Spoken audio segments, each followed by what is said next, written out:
এটা 10 তলা ভবন করার কথা ছিল। তো ওনার এইটাই প্রথম না, এরকম অনেক প্রতারণা ওনার বিরুদ্ধে আছে। 17 জনের কাছ থেকে নিছে, ওনাদের কাছ থেকে আরো বেশি নিছে, কারো কাছ থেকে কম নিছে, আরো বেশি নিছে, সবার কাছ থেকে নিয়েছে। টাকা নিয়ে আমাদের অনেক কষ্টের টাকা।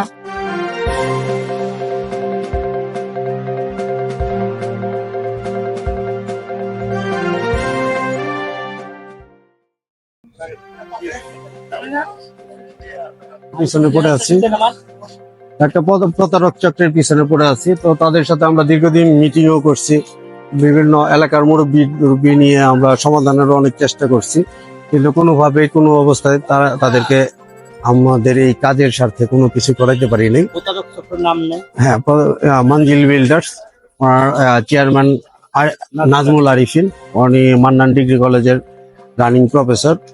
ওনার নামে এছাড়াও প্রতারণার অনেক মামলা আছে এবং উনি রিসেন্ট গত 8-10 দিন আগেও জেলে ছিলেন। তো তার সাথে আমরা সমঝোতার সব ধরনের চেষ্টাই করছি, করে ব্যর্থ হয়ে গেছি। আজকে আমরা এই প্রতারণার কারণে আমরা তার বিরুদ্ধে আইনগত ব্যবস্থা এবং আমরা যারা ভুক্তভোগী আছি এরা যাতে একটা সুষ্ঠু সমাধান পাই এবং সেই সমাধান কল্পে যা যা করণীয় আমাদের প্রশাসন আছে, সরকার আছে, আমাদের যেন দ্রুত এই ব্যবস্থাটা নেয় এবং আমরা যাতে আর ক্ষতিগ্রস্ত না হই সেই দিকে যেন প্রতারণার ফাঁদ আছে, যেগুলা শুধুমাত্র জায়গা নিচে মালিকদের কাছ থেকে নিয়ে ডেভেলপারের নাম করে বেশ কিছু টাকা আরো বিভিন্ন প্রতিষ্ঠান থেকে হাতিয়ে নিচ্ছে। তারা মামলাও করছে এবং আমরা এখানে পেন্ডিং ঝুলন্ত অবস্থায় আছি প্রায় 3 বছরের উপরে। কতজন আপনারা? আমরা এইখানে আছি 17 জন। 17 জনের থেকে কত টাকা? 17 জনের থেকে আমাদের উনি যে হিসাব দিছে সেই হিসাবে হলো 4,21,00,000। কেন ভবনটা তৈরি করতেছেন?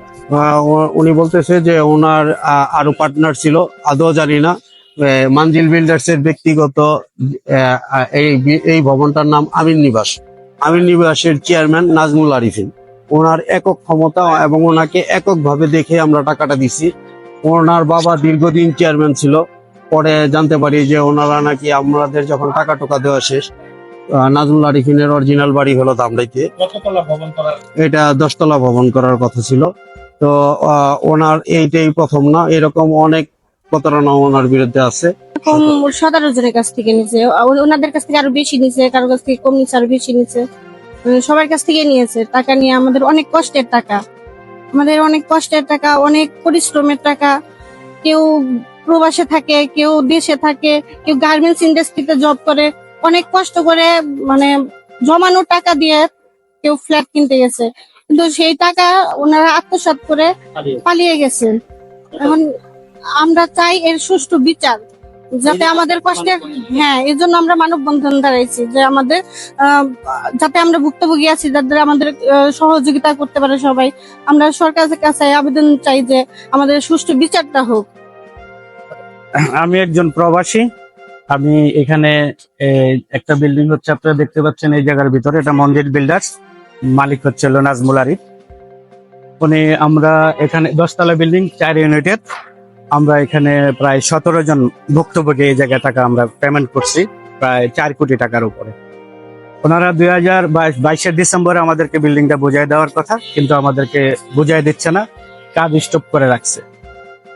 এই পর্যায়ে আমরা মালিক পক্ষ এবং ডেভেলপার, আমরা যারা ফ্ল্যাট নিছি, এই ব্যাপারে আমরা বেশ কয়েকবার এগুলা নিয়ে বসছি সমাধানের জন্য, কোনোভাবেই তারা সমাধান আসতেছে না। এবং মালিক পক্ষ এবং ডেভেলপার তারা আমাদেরকে কোনো সহযোগিতা করছে না, বিদায় আমরা বাধ্য হয়েছি মানববন্ধন করার জন্য। আপনারা কি থানায় অভিযোগ করেছিলেন? থানায় আমরা এখনো অভিযোগ করি না, এই কারণে আমরা করব, কারণ মালিক পক্ষ, ডেভেলপার এবং ফ্ল্যাট মালিকরা আমরা একটার পরে পর্যায়ক্রমে আমরা একটার পর একটা মিটিং এ ছিলাম। তারা আমাদেরকে ডেট দিচ্ছে 2 মাস 4 মাস পর পর পিছাইছে। আমার বারবার আসতে হয়, 2 মাস 3 মাস পর পরই আমার বাইরের থেকে আসতে হয়। এরকম করতে করতে আমাদের অনেক সময় চলে গেছে, যার কারণে আমরা আমাদের আর কোনো উপায় ছিল না, বিদায় আমরা আজকে মানববন্ধনে এনেছি। আমরা এটার বিচার চাই এবং সঠিক সমাধান চাই। এবং আমরা এই ব্যাপারে, যেহেতু আমি একজন প্রবাসী, আমি প্রধানমন্ত্রীর দৃষ্টি আকর্ষণ করছি, উনি যেন একটা সুষ্ঠু সমাধান আমাদেরকে দেয়। বক্তব্যের ভিডিও করছিলি না?